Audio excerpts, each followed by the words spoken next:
আসসালামু আলাইকুম আমার প্রাণপ্রিয় ভাই ও বোনেরা, আশা করি আল্লাহর অশেষ মেহেরবানিতে আপনারা সকলে ভালো আছেন এবং সুস্থ আছেন। আমি তন্ত্র সাধক তান্ত্রিক গুরু সুলাইমান হাকিম আপনাদের মাঝে আদি ও আসল প্রাচীন কালের কিতাব থেকে এবং কি নিয়ম অনুসারে নিয়ম মাফিক ঠিক এই রকম কিছু আসমানি গ্রন্থের পুরনো একটি কিতাব থেকে একদম জ্বালানি বশীকরণ নকশা নিয়ে হাজির হলাম।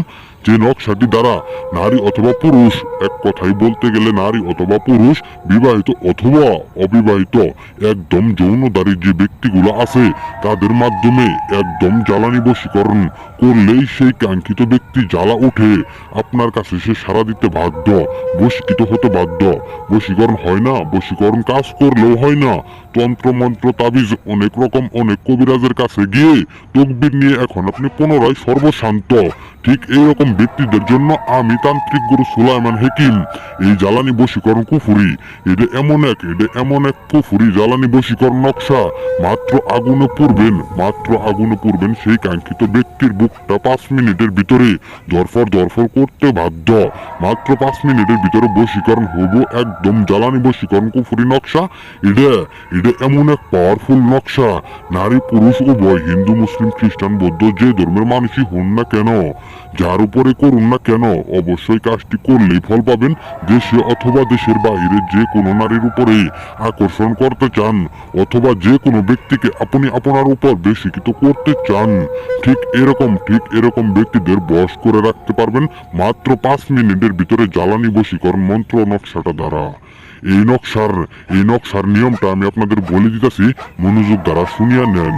যে কোনোবার রাত 12টার পরে, শুক্রবার থেকে শুরু করে যে কোনোবার রাত 12টার পরে পাক পবিত্র অবস্থায় নির্দিষ্ট একটা রুমে বসবেন। বসার পরে আপনারা যে পাতাটা নিবেন, যে পাতাটা নিতে হবে সেটা হলো বজ্রপুত্রের পাতা। একটি বজ্রপুত্রের পাত্রা নিবেন। তারপর জাফরান কালি দ্বারা অবশ্যই বজ্রপুতের পাত্রায় এই নকশাটি দেখে অঙ্কন করবেন এবং পুরুষের জায়গায় পুরুষের নামটি থাকবে, নারীর জায়গায় নারীর নামটি থাকবে। যদি আপনি মেয়ে হয়ে কোনো ছেলেকে করতে চান তাহলে পুরুষের জায়গায় সে ছেলেটির নাম দিবেন, নারীর জায়গায় আপনার নিজের নামটি দিবেন। আশা করি আপনাদের বুঝাইতে পারছি।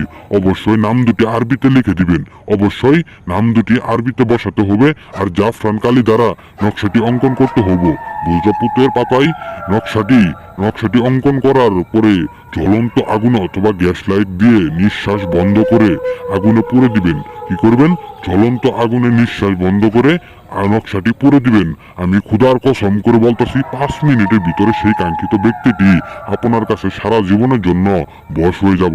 কারণ আমি তান্ত্রিক গুরু সুলাইমান কথা বলে বোঝাই নাই, কাজে কর্মে প্রমাণ করে দেখাই।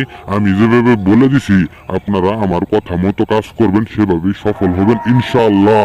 অনেকেই বলেন গুরুজি আমি কাজটি ঠিক মতো বুঝতে পারতেছি না, আবার বুঝতে পারলেও কাজটা করতে পারতেছি না। যারা এইরকম সমস্যায় পড়বেন তারা আমার নাম্বারে যোগাযোগ করবেন, আমি আপনাদের সুন্দরভাবে বুঝিয়ে দেব, কাজটি করে দেব, কোনো সমস্যা নাই। আপনারা যদি আমার চ্যানেলটি এখনো সাবস্ক্রাইব করে না থাকেন তাহলে চ্যানেলটি সাবস্ক্রাইব করবেন, একটি লাইক দিবেন, কমেন্টে আপনাদের মূল্যবান মতামত জানিয়ে দিবেন। তো আজকে এই পর্যন্তই, কথা হবে অন্য কোনো ভিডিওতে। আপনারা সবাই ভালো থাকবেন, সুস্থ থাকবেন। আল্লাহ হাফেজ।